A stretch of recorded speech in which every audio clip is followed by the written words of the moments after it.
Hello, stats. We spent a long time in 10.1 just getting you comfortable with the ideas about testing your hypotheses. Now, it's important you read page 1. It says there are 3 ways to do this: the classic approach, the p-value approach, and the confidence interval approach.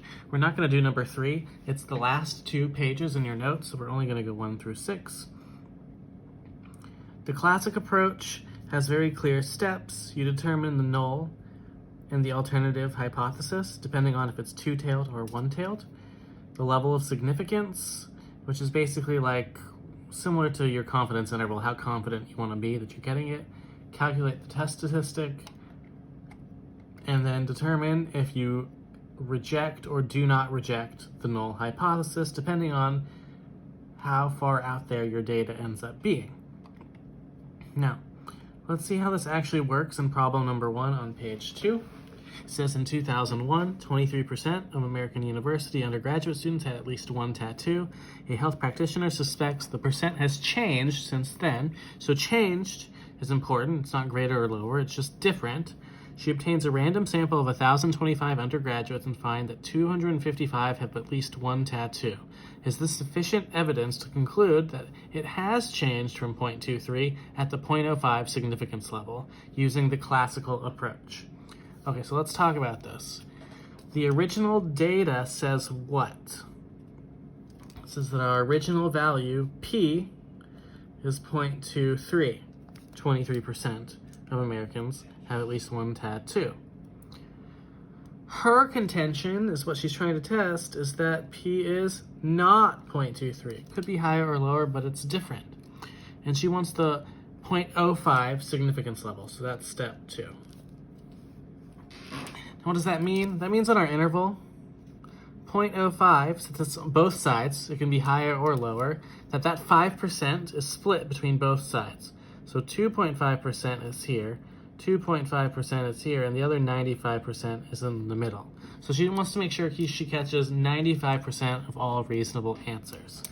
Now, it says step 3 is p hat minus p naught over that square root to find the z-score of the value. Now, what is p hat?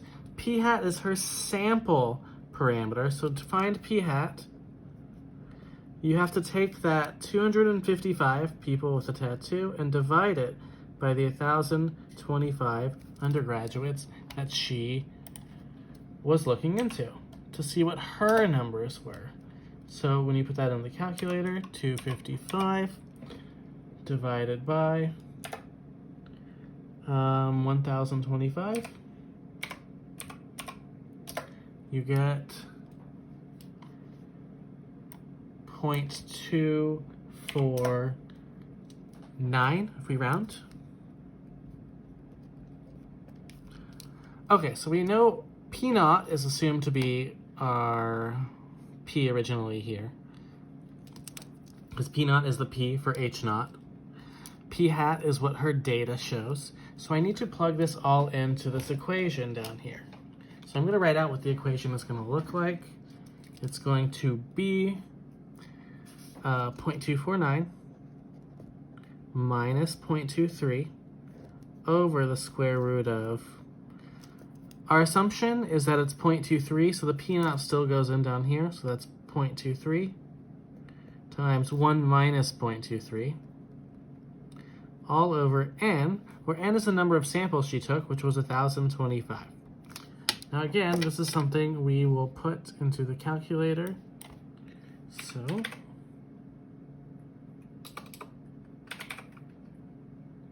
I am doing that now.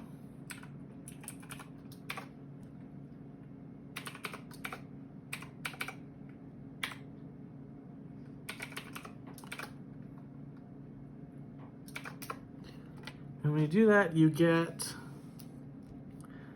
I got 1.45. It's a z-score.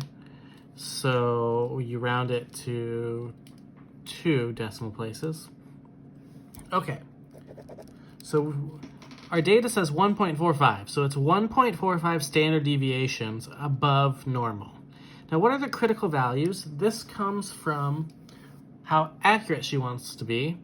and it's the same numbers as a 95% confidence interval. So the critical values for the 95% confidence interval were negative 1.96 or positive 1.96. So if we label that in here, up top, basically, if my data ends up between these two numbers, then it's close enough to my original that I cannot reject. But if it ends up outside those two bounds, that's enough to say there is sufficient evidence to reject the original hypothesis and say that maybe the number has changed since then. However, let's look at 1.45. Is it between negative 1.96 and positive 1.96, or is it not? Well, it's less than 2, so it's probably less than 1.96.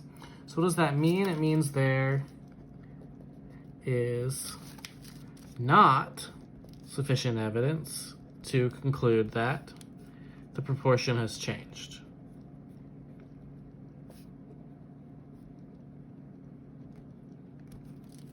So this is how this type of problem works.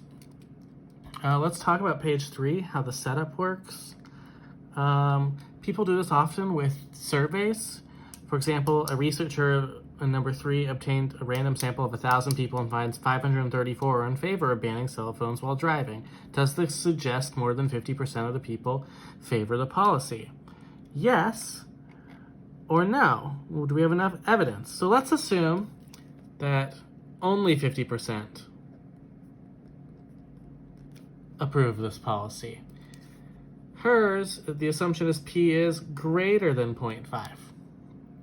Do more than 50%. Could we prove that more than 50% most likely agree with the policy? Sorry, this should be equal. Equal to 0.5 and P is greater than 0.5. What's the alpha? She wants what level of confidence? We don't really know, but we'll say roughly the same level of confidence that we had before. Generally 0.05 is what most people go with. So again, on page 3, what's the standard deviation? What's the mean? The mean of the sampling distribution is P. Well, what is P? P is the assumed thing from up here. So we assume P is 0.5. The standard deviation is that same thing. It's the denominator from up here, but we're just using P. So again, we're going to have to do 0.534, same formula, minus 0.5 over that same square root thing we were doing before. But instead now this is 0.5 times 0.5 over 1,000 because that was her sample size. Now, where did I get 0.534? She had 534 people out of 1,000, which is just 0.534. So again, we put this into the calculator. 0.034 divided by the square root of 0.5 times 0.5 over 1,000.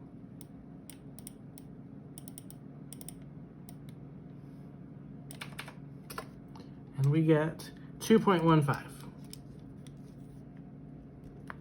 So our z-score is 2.15. So let's talk about the critical values. She wants to know if it's greater than. So how does that compare to my original one? Originally we had to split in this picture up here between the left and the right side because she just wanted it to be different, so it could be less than or greater than. If she just strictly wants greater than, that means I don't care what's happening on the less than side. All of my 5% is going to go here.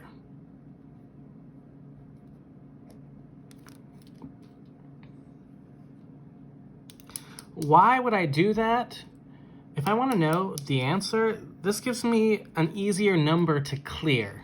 Because this number to clear when there's 5% on the right is 1.645. So the only number she has to be bigger than is 1.645. And 2.15 is bigger than 1.645, so we can say there is sufficient evidence to conclude that the majority of people want to ban cell phones while driving.